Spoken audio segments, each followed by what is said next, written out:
Hello my dear students.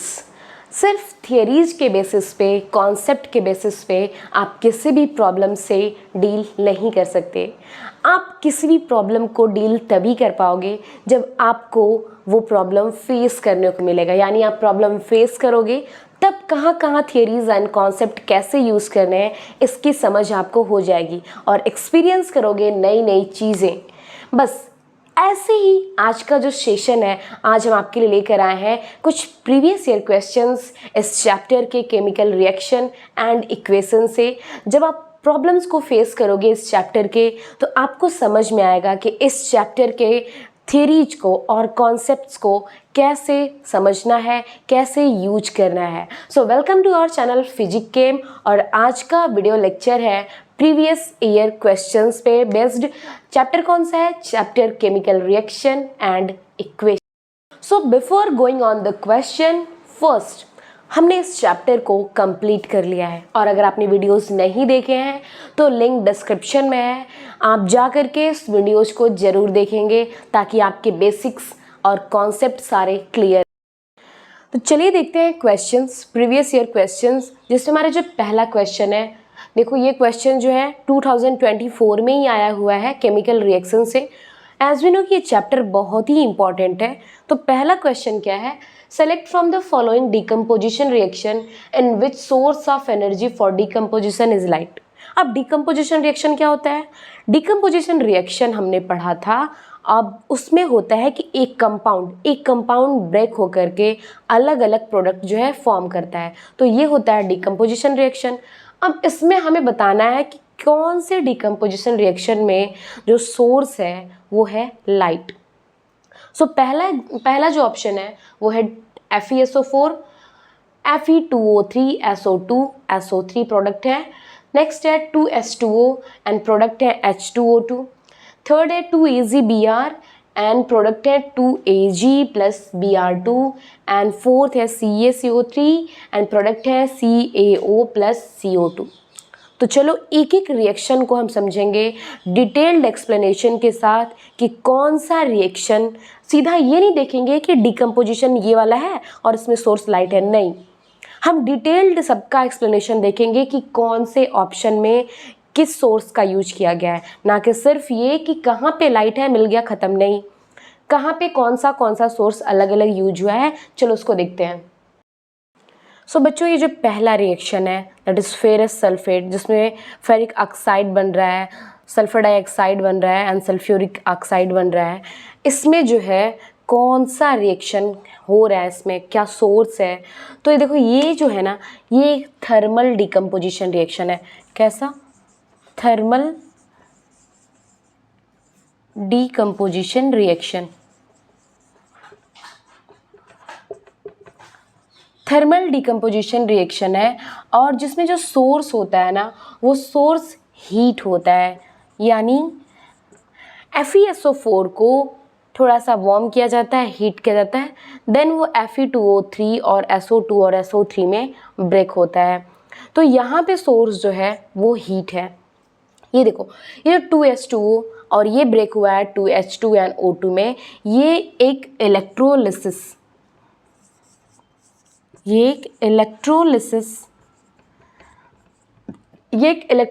Reaction है और जिसमें इलेक्ट्रिसिटी का यूज करके H2O को ब्रेक किया जाता है। तो यहाँ पे इलेक्ट्रोलिसिस के थ्रू ये H2O ब्रेक होता है और यहाँ पे जो सोर्स है वो क्या है? इलेक्ट्रिक है, ये इलेक्ट्रिक है। सी देखो, AgBr और AgBr एक फोटोकेमिकल रिएक्शन है। कैसा रिएक्शन है? ये एक फोटोकेमिकल रिएक्शन है और फोटोकेमिकल रिएक्शन में हम सोर्स जो यूज करते हैं वो सनलाइट का यूज करते हैं, यानी लाइट का यूज करते हैं। तो बेसिकली इसमें क्या होता है कि सनलाइट जब इस AgBr पे पड़ती है, सनलाइट तो ये सनलाइट जब इस AgBr पे आती है तो ये ब्रेक हो जाता है Ag और Br में। तो इसमें आप देखो कह सकते हो कि लाइट का यूज हुआ है एज अ सोर्स के फॉर्म में लाइट का यूज हुआ है, फोटोकेमिकल रिएक्शन है। और पता है ये जो रिएक्शन है, इस रिएक्शन का यूज हम फोटोग्राफी में भी करते हैं, यानी फोटोग्राफी जो होती है उसमें भी हम इस रिएक्शन का यूज करते हैं। अब ये देखो नेक्स्ट जो रिएक्शन है CaCO3, ये जो रिएक्शन है ये एक थर्मल डिकम्पोजिशन है। अगन ये कैसा रिएक्शन है? थर्मल डिकम्पोजिशन रिएक्शन है, और इसमें भी जो सोर्स होता है वो होता है हीट। तो आपको समझ में आ गया कि ये जितने भी हैं ये कौन कौन से सोर्सेज हैं। पहले में हीट है, दूसरे में इलेक्ट्रिक है, तीसरे में सनलाइट है और चौथे में भी हीट है। तो हमें क्या बताना है कि सोर्स किस में लाइट है, तो option c is correct. So next question है when 2 ml of NaOH solution is added to a few pieces of granulated zinc in a test tube and then warm, the reaction that occurs can be written in the form of balanced chemical equation। यानी 2 ml NaOH solution जो है वो add किया जा रहा है zinc में, और वो जिंक को साथ थोड़ा सा वार्म कर दिया जा रहा है। तो जो केमिकल रिएक्शन होगा उस केमिकल रिएक्शन का बैलेंस्ड फॉर्म क्या होगा? तो बैलेंस करके देखते हैं कि क्या होगा बैलेंस्ड फॉर्म। जब सोडियम हाइड्रोक्साइड जब जिंक के साथ रिएक्ट करता है, मिक्स किया जाता है, तो ये इस मिक्सचर को जब गर्म कर दें हम, ये हीट का सिंबल है, इस मिक्सचर को जब हम हीट करते हैं तो एक सॉल्यूशन बनता है, एक प्रोडक्ट बनता है जिसका नाम है प्रोडक्ट का सोडियम जिंकेट। सोडियम जिंकेट का फॉर्मूला याद है Na2ZnO2। ये प्रोडक्ट बनता है और साथ ही साथ H2 भी रिलीज होता है। अब इस रिएक्शन को हमें बैलेंस करना है। तो ये देखो सोडियम हमारे पास इधर 1 है और सोडियम इधर 2 है। तो सबसे पहले हम इस सोडियम को ही बैलेंस कर लेते हैं, यानी इधर भी हमें 2 लिखना होगा। अब देखो इसको लिखने से क्या क्या बैलेंस हुआ और क्या क्या डिसबैलेंस हो गया। तो 2 sodium 2 oxygen 2 hydrogen. Now zinc क्या है? 1 है और जिंक इधर भी 1 है। तो ये इक्वेशन जो है एक बैलेंस्ड फॉर्म में हो गया।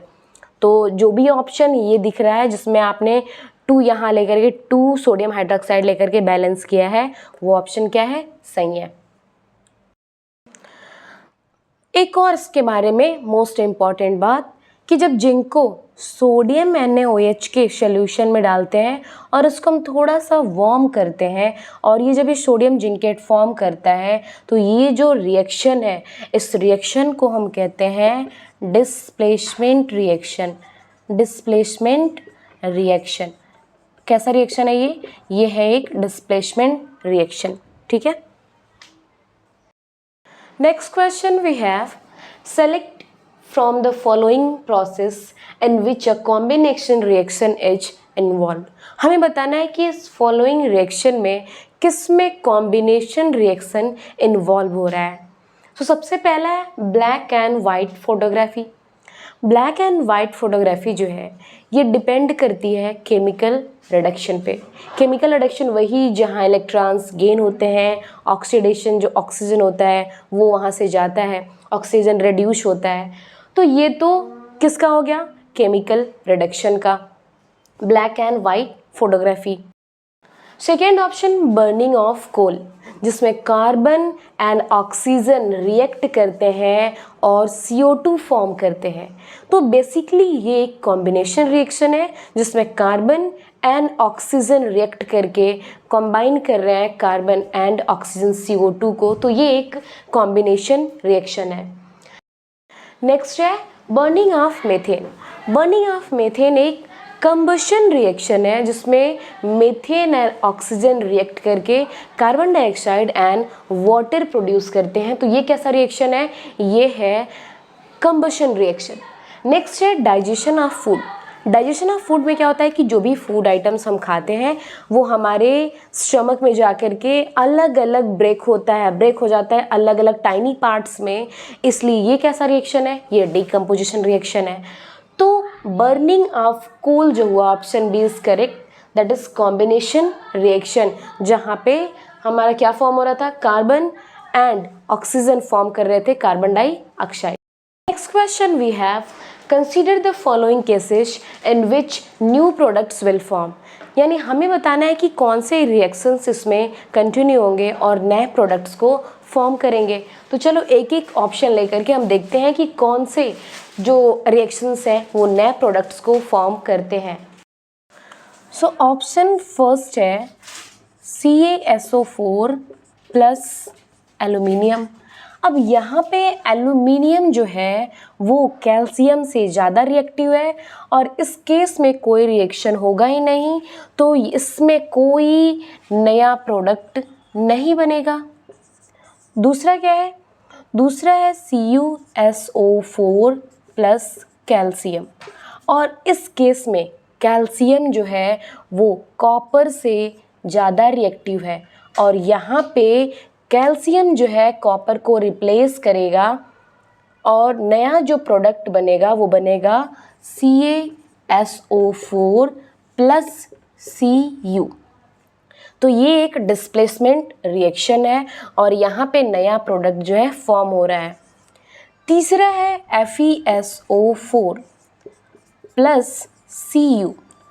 अगेन जो Fe है और Cu है, यहाँ पे कॉपर जो है आयरन से कम रिएक्टिव है और इसीलिए आयरन कॉपर जो है आयरन को रिप्लेस नहीं कर पाएगा, तो यहाँ भी कोई भी नया प्रोडक्ट नहीं फॉर्म होगा।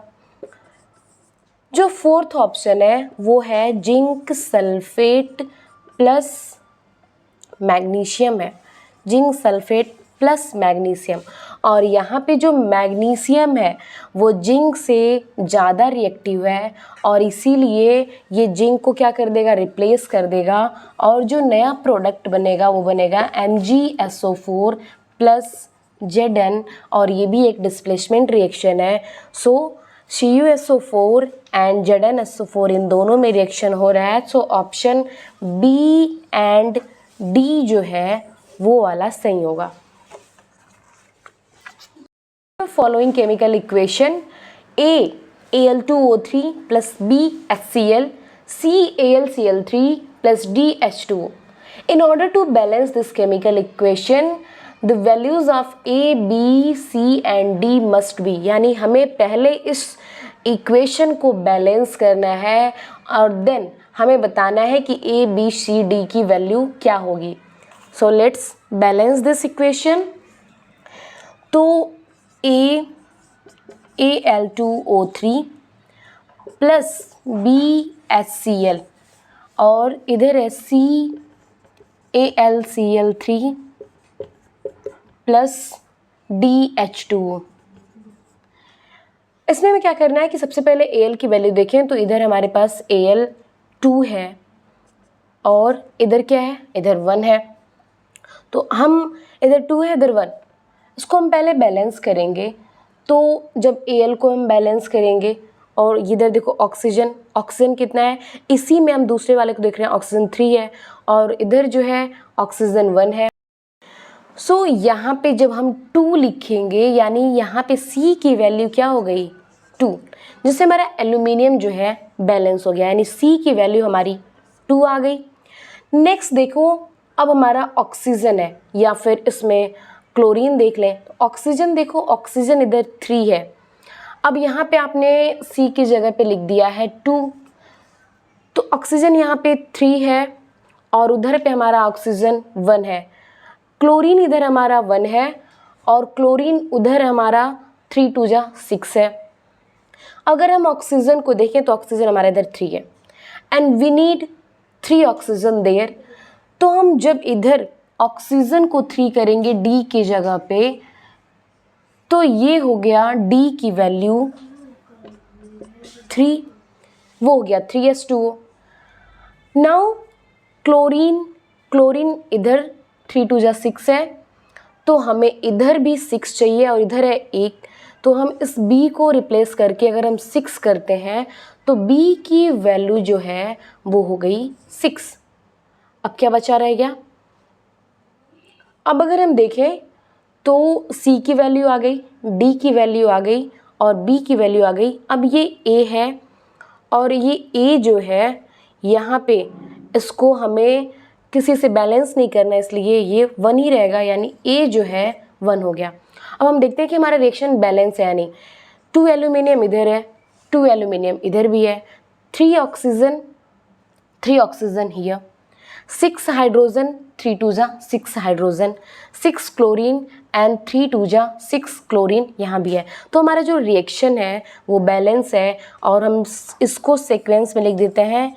A इज इक्वल टू हमें मिला है 1, B इज इक्वल टू हमें मिला है 6 और C इज इक्वल टू मिला है 2 and D is equal to मिला है 3। As we have practiced some of the MCQs of this chapter and now next video में हम कुछ लॉन्ग क्वेश्चंस को प्रैक्टिस करेंगे, PYQs भी होंगे और बोर्ड में किस तरह के क्वेश्चंस आ सकते हैं सैम्पल पेपर से भी